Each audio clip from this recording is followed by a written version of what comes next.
And welcome to another edition of Ducks and Sports. This week is my fourth installment of my NBA previews, as today I will preview the Southwest Division. Now we're getting the Western Conference. Should be interesting because this division is pretty interesting with a lot of good teams, that could go to the playoffs, and maybe a few teams that could surprise a few teams this year, because I believe from top to bottom this is a very, very deep division.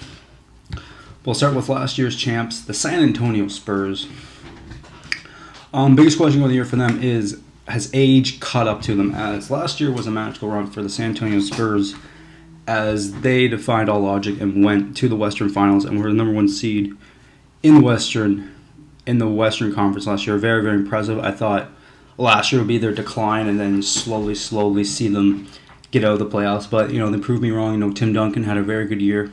Ginobili had a really good year, and Tony Parker still showed he had game. And it's just a really, really coached team, coached by Coach Pop. Really like what Spurs did last year, but you could kind of saw when they got to the Western Finals, it's a young, hungry Oklahoma City Thunder team. You just saw the, maybe that age has caught up to them, and I think that's what we're seeing this year. There's still a very, really good coach team, still with a lot of good players, but they're not great players anymore, and age, I think, is going to catch up to them. And that's why I think with a lot more hungry teams in this division, I think that they could go in a little decline this year. They'll still be a playoff team. I still think they can crack the top 5 or even the top 7.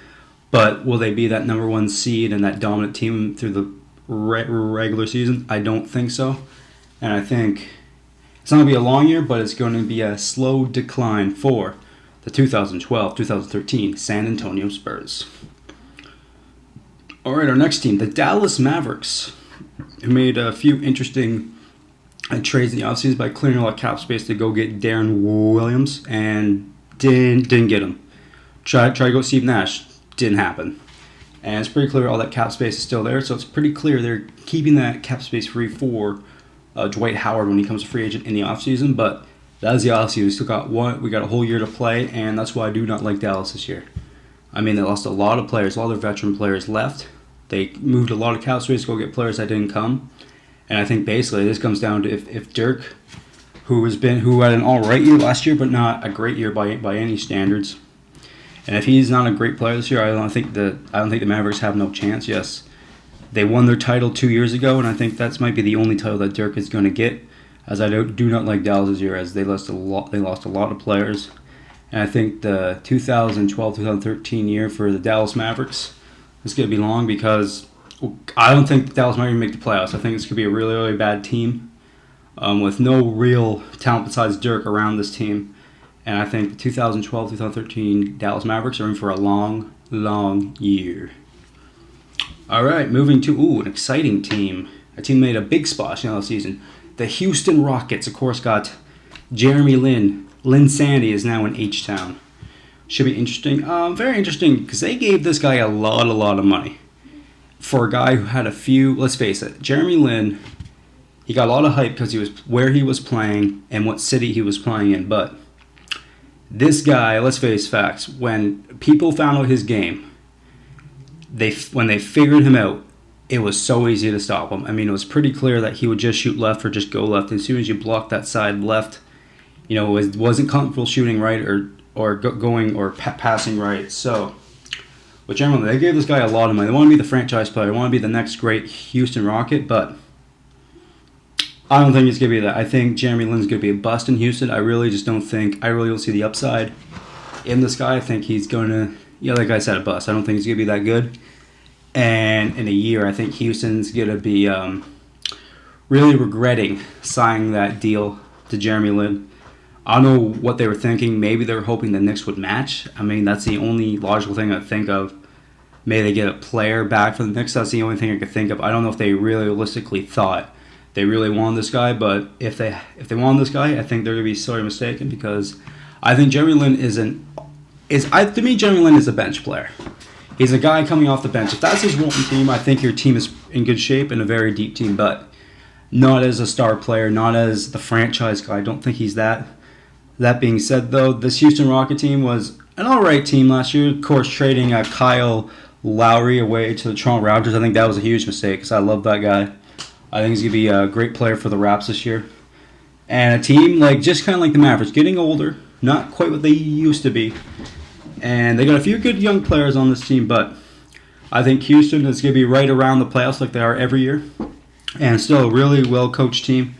I believe the Houston Rockets will be in the bubble playoff team, but I think they're going to fall just a little bit short of the playoffs this year. So I don't think Jeremy Lin's going to lead up to the hype.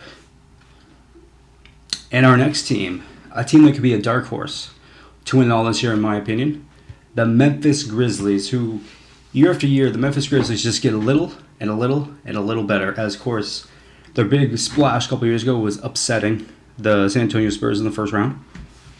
And last year, got off to a great start, then kind of got rocky. Barely, not squeezing the playoffs, made the playoffs, and then just got lit up by the Clippers, as they showed that maybe they weren't as good as people thought they were. And I think that was good for this Grizzly team, with a lot of young guys on this team, really showing that, hey, it's not as easy as it looked the year before, and we still have to do a lot of things. And I think this Grizzly team is only going to get better and better and better. And I really believe, put in the right circumstance, the Memphis Grizzlies could be a dark horse to win, because they have so many young players. Zach Randolph, still showing he can get it done. He's been a wonder. He's been a team player since he went there, and I believe the Memphis Grizzlies are a really good team on the rise. I think the Memphis Grizzlies are a dark horse to win the Southwest Division this year. And our last team, a team who made the biggest splash, in my opinion, in the offseason of any team in this division, the New Orleans Hornets. As they didn't do it through free agents, they did in the draft. And the way you're supposed to build a team through the draft. That's exactly what they did, as they drafted Anthony Davis, one of the highest rated players to come out of college the last few years, and getting Doc Rivers' son also. Very, very impressive. Two guys there, like Anthony Davis, what a beast. Will this guy be the rookie of the year? I think he will be, because I think he's the biggest big man maybe to come up since maybe Shaquille O'Neal. And that's how dominant I think this guy can be. This guy is a really, really good guy to get, and he's a franchise. They're going to put the team around. They're going to build the team around this guy, and I think rightfully so. And I think New Orleans Hornets, they could be a surprise team this year, because were they bad last year? Yes, they're horrible, but that's the great thing about the NBA. Sometimes you just need a few players in there. I think with Rivers and Davis in there, now you have something. Now you have a building block. You have something to build around now, and something that players want to come play with Anthony Davis now, and Rivers. They want to come play with these guys because they're on a team on the rise, a team that could maybe shock a few teams this year and make the playoffs. Very, very exciting times in New Orleans right now. And will they be a playoff team this year? I just don't think so. I think there's just too much depth in the West, and I just think they'll come up a little bit short. But watch out for the Hornets years to come, because they are a team on the rise. But when it's all said and done, when the dust is settled, who wins the Southwest Division this year? I think it's going to be the Memphis Grizzlies. Love where this team is going. Great team on the rise. I think the Memphis Grizzlies are your 2012-2013 Southwest Divisional Champions.